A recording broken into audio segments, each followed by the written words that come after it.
у нас есть гость еще один, Марк Захарович Фейгин, который к нам подключается. Марк, добрый вечер, приветствуем вас. Рад приветствовать. Рад приветствовать. Здравствуйте. Да, скажите, пожалуйста, вы общаетесь гораздо больше, чем мы, непосредственно с украинскими участниками всех событий, военными и другими политиками. Скажите, пожалуйста, есть ли у вас какие-то самые свежие данные насчет того, что происходит в Луганской областях, Донецкой области? Действительно ли по всему фронту наступления и как реагирует украинское общество на это? Но действительно, на этом направлении, вот вы говорили о Кременной, она действительно, там идут бои. Возможно, она переходит из рук в руки, судить об этом сложно, потому что, во-первых, это является секретом, стороны не будут публично обсуждать этого, пока не будет результата. Это с одной стороны. С другой, совершенно очевидно, что брошенные силы именно на это направление, на восточные основные. То же самое происходит и на направлении на Запорожье, на юго-восток. Но там, по-моему, гораздо осторожнее идет наступление, попытка, точнее, его. А именно здесь, на востоке, гораздо более существенные силы брошены.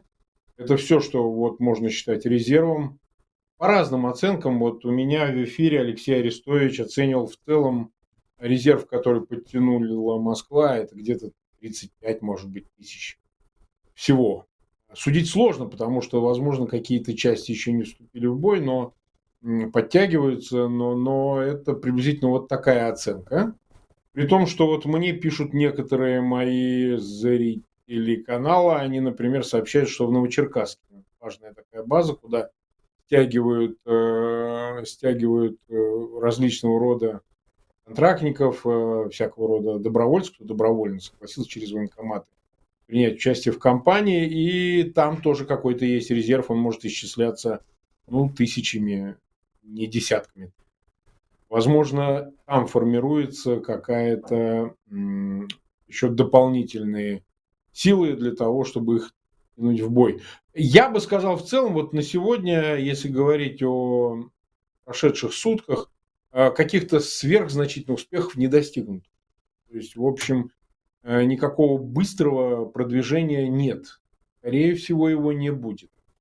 Там идет попытка опять... Да. То есть они опять попытались напасть, по сути, захватить вот эти клещи, напасть в лобовую атаку и наткнулись на ожесточенное сопротивление. И никуда не продвинулись. По той простой причине, что к этому готовились. Существенно нет. Речь идет о каких-то километрах. Это не даже десятки километров. Вы знаете, в чем особенность? Там артподготовка была существенно проведена, то есть обстреливали.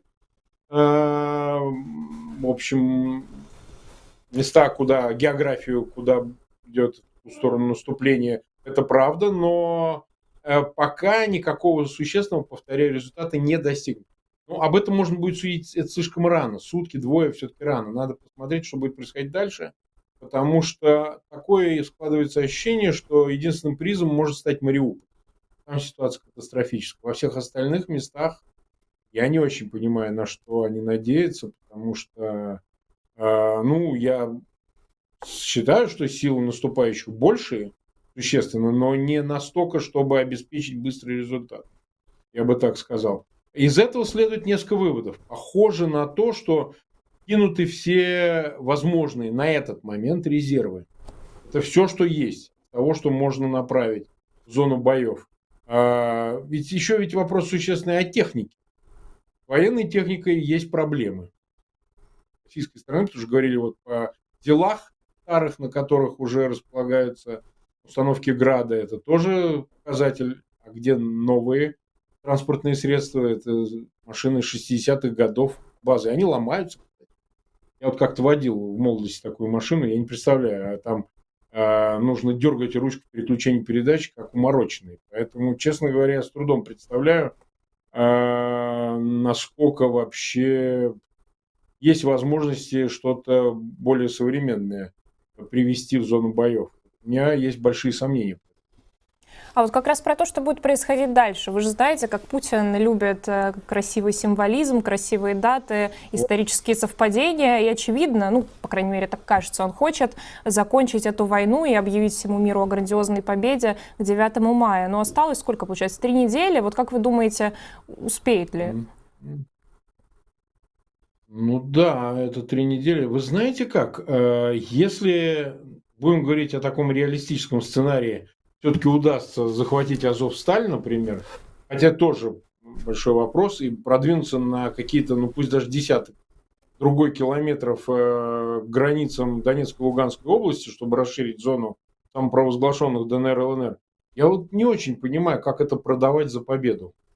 Может, у них какие-то есть по этому поводу соображения особенные, но, по-моему, это не выглядит победой. Тем более на фоне каких-то гигантских потерь, и они еще будут увеличиваться на фоне крейсера «Москва». Я с трудом себе представляю, как это все можно даже в пропагандистском ключе артикулировать. То есть я могу допустить, что в зависимости от того, как будут идти дела, ближе к 9 мая они решат, стоит ли им слишком эту тему педалировать на параде, там устраивать какие-то перформансы. Я вот видел, они репетируют пролет чуть ли не в буквой Z над Красной площадью. Ну, хорошо, Z они пролетят. А что еще? Знамена Азова будут бросать в красной стене? То есть не очень понятно. Я думаю, что они еще не решили окончательно, будут ли они из этого делать, ну, вот такую бутафорскую победу символическую. Вот, по-моему, этот вопрос еще открытый. Понятно. Скажите, пожалуйста, Марк, вот мы до этого обсуждали, что нельзя все раскрывать информацию сейчас, ну, это военная тайна. А вот что можно спрашивать у военных? Ну, к нам тоже приходят эксперты. О чем и какой вопрос им можно задавать, если они не могут раскрыть, понятно, положение, не могут раскрыть точки, где идут основные бои, что их все-таки, что им можно говорить? Что им можно говорить, если имеется в виду украинские военные? Да, да, конечно. Ну, понимаете, они решают, что им можно говорить, не спрашивающие. Поэтому, я думаю, что... Это вопрос как к юристу. А вот есть ли какой-то акт? Вот это можно, а это нельзя. Да. Это можно... Это регулируется. В Украине это регулируется. Принятые, вот вы знаете, собираются продлевать о военном положении. Например, нормативные акты. Есть свои... по поводу военной тайны свои, так сказать, нормативные акты, безусловно. Нет, они могут раскрывать только то, что разрешает ВСУ. Да, действительно, запрет является абсолютной географией. Почему? Просто есть конкретные факты, когда случайно, непреднамеренно раскрывались места обстрелов, и ввиду того, что, допустим, говорилось, что обстрелян какой-то завод или какой-то объект инфраструктурный, по нему снова наносились удары, потому что это как бы проверенная точка, в которой можно в дальнейшем наносить удары. Я думаю, что разговаривать можно о вещах, те, которые не касаются географии, непосредственного плана боевых действий. Ход боевых действий, я думаю, вполне могут освещать, так сказать, какие-то потери со стороны противника, техника и так далее. Это вещи, которые точно не скрываются. Вот. Ну и, собственно говоря, кто участвует с противной стороны, они же, в общем, знают. А вот для меня, например, откровением было, что уже подтягивают из резервов людей, ну ладно, бомжей, там, понятно, им терять нечего, ханык разных и так далее, но вот ведомственные разного рода службисты, и вплоть до ФСКН, ну не говоря уже об ОМОНах, всяких Росгвардиях и так далее, эти ведь вообще не умеют воевать, это совсем другое. Вот это, мне кажется, представляется интересным, чтобы понять вообще, из чего черпаются резервы Министерством обороны Российской Федерации. Я думаю, что это для нас, вот как для россиян, это представляет интерес. Потому что у этого есть социальный охват. Если начнут гибнуть уже, не знаю, там товарищи, которые в частях просто уборкой занимаются, то станет понятно, собственно, возможности российской армии. Они и без того, очевидно, скромные, как выяснилось. Потому что армия российская воюет бог знает чем и бог знает как. Мне кажется, что это выяснить для нас бы представлялось очень интересно, равно как и интересно зрителям. Марк Захарович, а как вы думаете, вот Путин, он собирается останавливаться только на Донбассе? Ну, вот сейчас поясню, потому что мы же видели в первые там недели войны, что замах был на всю Украину, потом планы сузили до Донецкой и Луганской областей, и вот дальше на этом только и остановится, или все-таки есть у него какая-то цель и дальше продолжать наступление там за пределами этих областей? Ну, это очевидно, что он абсолютно точно не остановится. Потому что, во-первых, он сам об этом говорил. Их цель это, они менялись, они маневрировали в связи с недостижимостью промежуточных целей. Он сначала заявлял о денацификации, демилитаризации. Как ее можно осуществить, если ты не захватишь Киев? Потом он вообще предлагал военнослужащим ВСУ, публично предлагал, разойтись по домам, им ничего за это не будет. Он предлагал, значит, говорил о нацистах и наркоманах во власти в украинской, знаем, куда он в какую сторону, значит, бьет. А потом начали меняться. Потихоньку цели потихоньку стали корректироваться. Дошли до того, что они воюют с НАТО и так далее. Но проблема заключается в том, что я вот рассматриваю, себя в Телеграме выкладывал.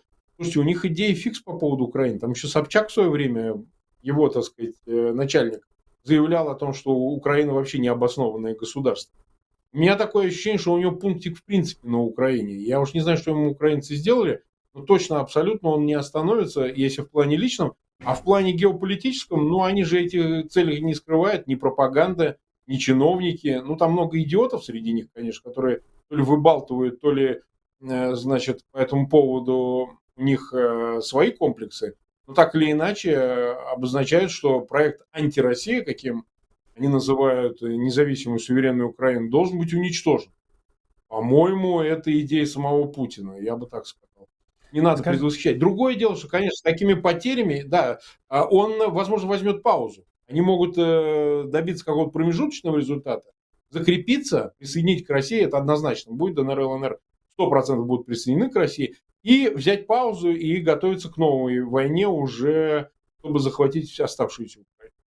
А скажите, Марк, вот какое сейчас превалирует настроение в Украине? Оно заключается в том, что мы должны выгнать всех оккупантов и построить, я не знаю, огромный забор, навсегда отделиться от России. Мы должны уничтожить Россию, разбить ее на части, на кусочки, стереть с лица земли Москву или что-нибудь в этом духе. Мы должны налаживать какие-то холодные отношения, чтобы Россия все восстанавливала или что-то. Я не беру другие там опции, понятно, их там 10 опций может быть, что может происходить. Вот какое наиболее превалирующее настроение, какое самое главное?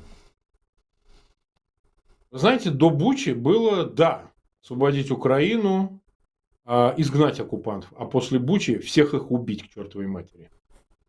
Вот это настроение самое главное, и это перешло в ту стадию, когда... Вы заметили, что пленных стали меньше брать? Практически нет видео с пленными. Но это вот лишний раз говорит о том, что надо башкой думать, когда вы приходите, мародерите, насилуете при родителях детей и так далее, вы получите нечто подобное. Вообще, по-моему, уже перестали. Ну, разные военные, так сказать, сообщают о таких событиях, но нужно отдавать себе отчет. Даже те, кто воюет, там офицеры, я вообще не представляю. Политработы никакой. То есть, конечно, это все поощряется. Но вот говорили, а Путин отдавал приказы о том, что происходило в Буче? Так он отдавал, не отдавал, он награждал эту бригаду, которая там расквартирована, присвоила звание гвардейского. Ну, то есть, можно было просто этого не делать. Как бы изображать хотя бы, что вы, ну, то был, война есть война. А они и награждают за это. Я помню, кстати, знаете, сразу после убийства Немцова, Делимханова и Кадырова тоже он наградил орденами. Вот боюсь соврать, смотрите в интернете. Да. Дружба народов, абсолютно, в этом роде. Абсолютно именно так. А чувствуете, да? Вот все, и поэтому украинцы адекватно реагируют. Они считают, что мы их всех убьем. А тогда мой следующий вопрос заключается в том, что вот вы, Марк, сделали... Там вы участвовали в оппозиционном движении в России. Я слышу такое частое мнение, что оппозиция сделала недостаточно. Ну, типа, она должна была еще что-то сделать. Отчасти я согласен даже с этим. Скажите, чтобы вот, не допустить войну или в каком контексте? снести Путина. Ага. Скажите, вот вы чувствуете эти претензии? Справедливы ли? Насколько они справедливы? Вот как на себе вы примеряете, вот как участника оппозиционного движения, ну вот Да. мы помним, 12, 13, 14, дальше года вы О, да. участвуете. Да, нет, ну я участвую всю свою жизнь против Путина в Ну, оппозиционных организациях. Просто я вам отвечу, я сам сторонник Алексея Навального и отношу себя к оппозиции, которая считает его лидером. Вот, то есть мои взгляды, они неизменны. Вот, мой антипутинизм и ненависть к режиму, она такая почти зоологическая, я их не воспринимаю. Да? А вопрос ведь в чем? Вы знаете, 12 год, я вспоминаю, я закрывал митинг, например, 5 декабря, сразу после выборов 2011 года. Последним был я, передо мной Яшин выступал, я был последним. Ну, все это в интернете можно посмотреть. Мы так надеялись на революцию, ворваться в Кремль в течение 3 месяцев, я на митинге заявил. Жизнь показала, что не то, что мы не доделали или кто-то делал неправильно, а это можно бесконечно выяснять, да, и бесконечно кидаться взаимными претензиями. Я полагаю, что многие вещи просто не совпали. И объективные, и субъективные. А были потом и ошибки. Потому что власть вовремя опомнилась, а ей не надо было давать опомниться. И у нас в движении протеста появились всякие Кудрины, Собчаки и так далее. Вот это, честно говоря, на том этапе, когда шанс-то все-таки был у нас. Вот это и помешало. Претензии я в свой адрес слышу. Они скорее такого свойства, что если говорить о контексте Украины, то с 2014 года мало что было сделано. Хотя я свидетель, те, кого не убили, не дотравили, они были инициаторами антивоенных маршей и так далее. Но в 2014 уже сделать мало что можно. Вот тут как бы претензии не вполне уместны. А вот в 2012 эти претензии уместны. Надо было ворваться в Кремль и арестовать Путина. Ну, а дальше там, бог знает, я бы его, например, судил. Правда, у него шансов мало было бы. Но еще раз хочу подчеркнуть, что скорее к 2012 году претензии уместны. Более поздним годам уже говорить не о чем. Марк, короткий вопрос, если нельзя, то не отвечайте. А вы в Украине непосредственно? Да. Нет, упаси Господи, нет. Окей. Я не в Украине, я в Европе, да, потому что почему-то все считают, что я должен был переехать либо в Израиль, либо в Украину. Я не знаю почему. Но первое еще понятно, в Украину. Понимаете, какая вещь? Я же россиянин. И у меня других гражданств никогда не было, и уж точно, наверное, не будет. Я, наверное, меня положат в могилу и, значит, какой-нибудь там оставят российский символ. Каждый должен быть там, где он есть. С точки зрения своего ощущения там, кто ты есть. Наша задача не в том, чтобы стать украинцем, понимаете? Надо дать возможность украинцам жить сами. У нас остались русские задачи. Наша задача избавить Россию от Путина. Несмотря на все абсолютно непригодные для этого обстоятельства. Ну, в общем, сейчас они не очень. Но эта задача не снимается. Это задача моего поколения, вашего, Иван, поколения. И вот более молодого поколения и так далее. Если мы этого не сделаем, то, значит, мы переложим эту задачу, там, неважно, касается Путина или созданной системы, на наших детей и внуков. Поэтому я нахожусь все время там, где мне удобнее вести мою деятельность. Я сейчас занимаюсь ведением канала, и точно могу сказать, они в бешенстве. Это уже хорошо. Марк, а вот мы начали обсуждать оппозицию, достаточно оппозиция сделала или не сделала. А вот вопрос с этим связан. Я вижу периодически в Твиттере и в Фейсбуке дискуссию, а что будет потом, и что Россия должна делать потом, после этой войны, и, видимо, уже после Путина. Должна ли Россия платить репарации из своего нищающего стремительно бюджета или не должна? Ну, то есть, что с моральной какой-то точки зрения, да, как Россия должна вот эту вину заглаживать перед Украиной. Вы как думаете? А как вас зовут? Я вот с вами не познакомился. Анастасия. Не успел посмотреть. Анастасия, смотрите, а разве это нам решать, репарации или нет? Вы знаете, что 350 миллиардов уже арестовано российских денег резервов ЦБ? Вы думаете, нас будут спрашивать, платить репарации или нет? Их уже забрали эти деньги. Не говоря уже об арестованных средствах в авуарах олигархов. Вот 7 миллиардов в Джерси того же Абрамовича, все эти яхты, все пойдет в эту уплату. Нас не спросят, понимаете? Вот до такой степени этот воровской режим коррупционный, который создал условия для того, чтобы воровать, грабить народ в России, а размещать эти средства на Западе, существует та же система компрадорская абсолютно. А он сам создал предпосылки для того, чтобы не было проблем с этими репарациями. Поэтому, кстати, этот вопрос уже не актуален. Он вообще не имеет значения, поскольку он практически решенный. Никаких денег уже в Россию не отдадут. Сейчас вырабатывается только юридический механизм, как эти средства передать Украине, там, то ли на ее поддержку по части экономики, закупки вооружения, оплаты, или же дальнейшее восстановление разрушенного хозяйства, инфраструктуры и так далее. Так что этот вопрос абсолютно не дискуссионный. Я не понимаю, почему люди там начинают жарко по этому поводу спорить. Это уже решенный вопрос. Нам сейчас гораздо более важно, что делать с путинами, если шанс предоставится от них избавиться. Понимаете? Вот тут я вам скажу, вот тут у меня мнение есть. Я считаю, что Россия, конечно, может избавиться от режима только путем, во-первых, военного поражения, вот этого военного поражения конкретно вот здесь, в Украине, потому что посмотрим, как повернутся события, какие страны могут вовлечься еще, или Россия их специально вовлечет. Это раз. Во-вторых, если предоставится такая возможность, то нужно, помимо до того, как создать прекрасную Россию будущего, всех наказать. Вот все, кто ответственен за то, что они творили, и с Россией, и с Украиной, они должны быть наказаны самым жестоким образом. Без этого двигаться некуда, невозможно. Все награбленное из того, что мы успеем народ России обратно вернуть, нужно вернуть тем, кто, значит, этого заслуживает. Те, кто в шахтах, в забоях, в разрезах добывал все эти богатства, которые потрачены на проституток, на войну, там, на все что угодно, то, что делали олигархи, то, что делала власть, то, что делал Путин, вот это и будет дальнейшей задачей. Но изначально месть и наказание. Без этого ничего не получится, на мой взгляд. Ну вот, месть наказания. Вот вы говорите, вы сказали, вы сторонник Навального. Есть там позиция, а что то, что сейчас Навального не стоит освобождать? Я слышал эту позицию. Это у кого?